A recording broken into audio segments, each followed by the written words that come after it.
Hey guys, Rexasaur here, and welcome to the next episode of our Total War Warhammer kind of lore walkthrough, where I will be talking about Orcs and Goblins in this video, who are, in my opinion, one of the best races in the game. Not because they're powerful, but because they're really fun, and their general way that they work is really fun. So the Orcs and Goblins live in what's called, principally live in and around the mountains, where the Dwarves live, as well as slightly more to the east, right side of the map, called the Badlands, which is where most of the Orc tribes live. Now, Orcs live in tribes, very powerful tribes, very similar to the Dwarves in the way that the most powerful tribe will, be the one that rules most of the other tribes, and the way that a clan, basically Orcs fight one another a lot.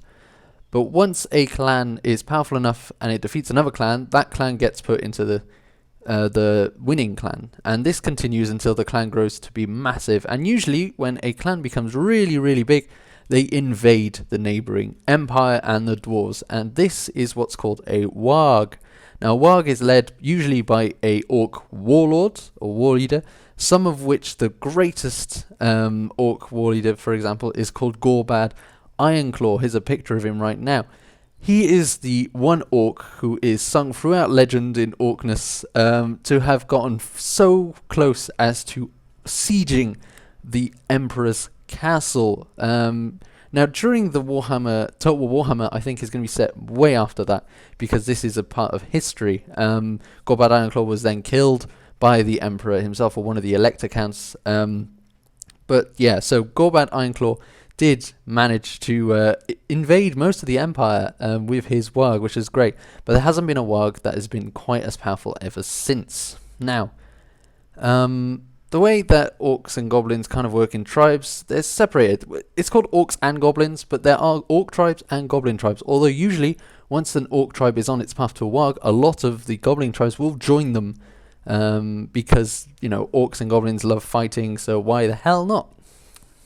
Now, there are several different kinds of Orc tribes and several types of Goblin tribes. One of the most well-known Goblin tribes, for example, are the Night Goblins. Night Goblins are basically exclusively in the mountains and fight exclusively dwarves. Obviously, Night Goblin tribes, there are quite a few of them, and they will join Orcs on their wargs, but they will go and attack the dwarves, which is pretty fun. And it also, so basically the dwarves and the Night Goblins have a massive feud. They hate each other and they want to kill each other, compared to the dwarves, who don't usually go out and fight orcs. They will usually be against the Night Goblins, because the Night Goblins have a base of operations in the mountains. So that's basically how Orc tribes work. A little brief history on the Orc and Goblin tribes, how they work. So let's look at their units. Now, Orcs and Goblins have the most variety of units ever in Warhammer. Obviously, that's not entirely true. All the factions have a lot of variation, but Orcs and Goblins more so, because it is Orcs and Goblins. So there is a lot of differences. Now, apart from the basic Orcs, they have a unit called Black Orcs, which is basically Orcs that are so strong and heavily armored. They basically, every time they kill someone, they will take a piece of their armor. In the tabletop, they count as being able to change the weapon that they use at every turn. So, for example, they might use a sword and shield, and then next turn switch to two swords, or use a great axe, or for example, that's that. So I hope that they implement a sort of version of that in the game, in the actual Total War Warhammer, because that'd be fucking amazing. Orcs also have units that ride on things. Now, unlike horsemen, they ride actually on bullback, which is pretty awesome. It also means that the charge bonus that they get is going to be massive.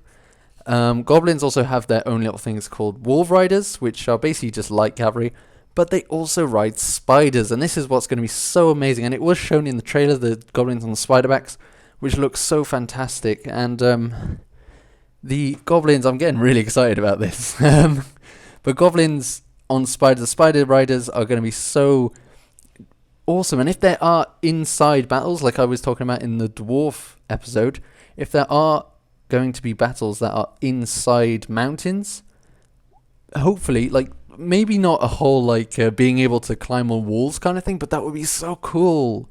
Like, imagine spiders going on the sides of walls and then jumping on the enemy. That'd be so amazing. Don't know if they probably won't implement that, but that would be so cool if they did. I don't expect it to happen.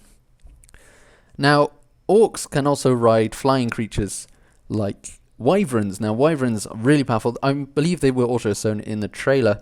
Wyverns are basically crappy dragons. Like they don't breathe fire, but I think they breathe poison clouds or something, or that might be something else.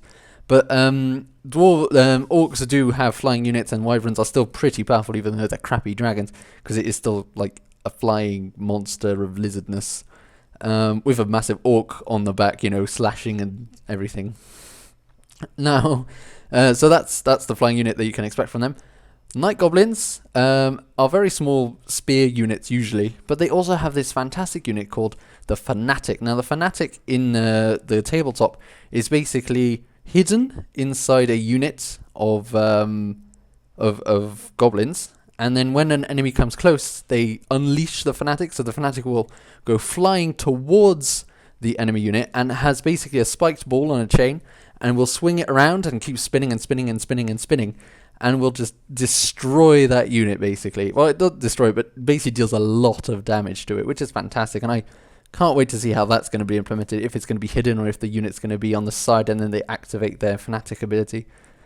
It's just going to be awesome. They also have some awesome units, I will say. Orcs and Goblins field giants in the tabletop. And there's a picture of a giant. This is a much bigger one. This is one from a different Forge World rather than Warhammer. And giants are obviously massive, fantastic things. These tower the battlefield. And if giants are implemented into Total War Warhammer, that would be so damn awesome. Because it'd just be this massive unit that you need to like fire everything at. If you're the Empire, you're going to be firing all your cannons at it, but that means you're not going to be firing at the enemy like orc horde, which is just going to be flaying at you. Oh, it's going to be so good. So they can field giants, and so that's basically what the unit roster can look like. Now, in terms of magic, once again, orcs and goblins don't follow the same rules of magic as, say, the Empire or most of the factions do, which is, I don't know, this whole magic business is kind of weird, but I'll talk about that later anyway. So orcs and goblins have two gods, Gork and Mork. And these two gods kind of look over the orcs. Now, there are two, basically, the magic is split into, in the tabletop anyway, they're split into two. They're split into spells of the big War and spells of the little War. Now, big War is obviously orcs, and the goblins have the little War. And these spells are very offensive, like really offensive.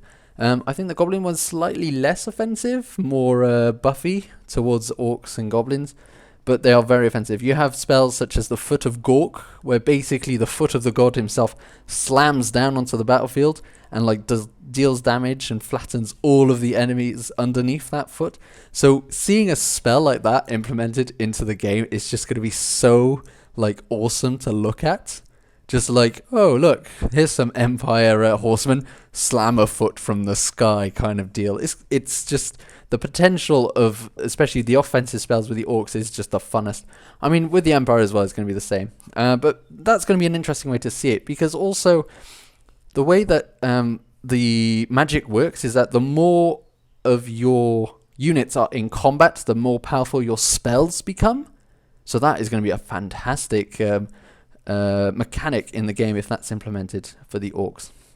So anyway, so that's a brief overview of the orcs, what units they have, how their magical works, their different kinds of flying creatures, spells and all that. Orcs do have, before I finish, orcs do have a small amount of artillery. They have a catapult, they have some goblin contraptions, like a doom diver catapult. Basically they throw a goblin into the air while he's he's got a little bit like a squirrel suit, and then he dies onto the enemy kind of thing. So that's Orcs and Goblins. They are, in my opinion, going to be a horde faction, because that's basically what they are in real life. In the lore. So I would expect that at the start of the game, they will be coming to invade. There will be several hordes, and the Empire is going to try and have to stop them, So there we go. So thank you very much for watching this episode. Next time we'll be looking at vampire counts, and I hope you enjoyed this video. So thank you very much for watching, and I will see you next time.